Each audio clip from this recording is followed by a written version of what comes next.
И да снимаја, може го сака.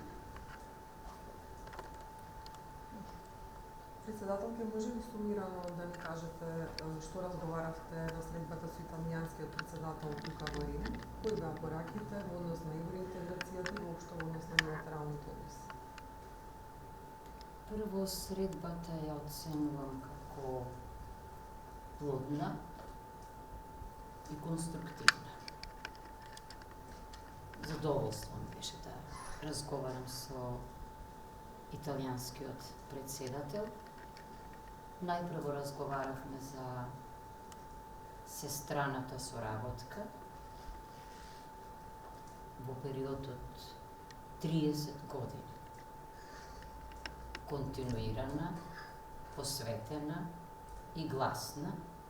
Кога велам сестраната соработка, мислам не само на односот кон нас, туку и кон регионот на Западниот Балкан.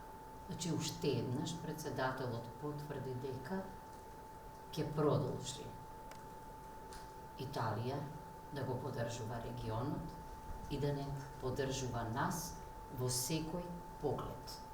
Дури ги наброи областите, не само евроинтеграциите, туку и економијата, образованието, културата, одбраната, па и италијанското и нашето членство во меѓународни организации.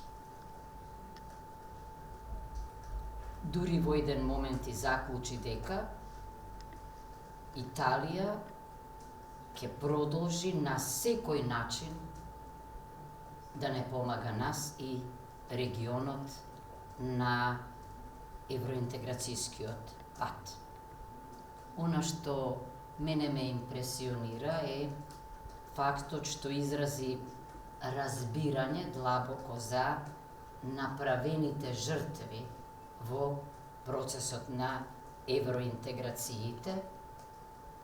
Исто така напомена дека во моментов не може да зборуваме дека има големи и мали држави во ЕУ, дека сите се мали држави и дека сите имаат потреба едни од други. Постигнавме согласност или се согласивме дека европските стандарди треба да се почитуваат од сите и од оние надвор, како нас, но и од оние внатре. Јас побарав од италијанскиот председател и од Италија на нашиот натамошен пат да помогнат околу давање гаранции за нашата европска политичка иднина, на што тој одговори дека е спремен да застане зад нас. Се разбира во барањето на решенијата со соседите. Тоа би можела да го кажам. И јас ви благодарам.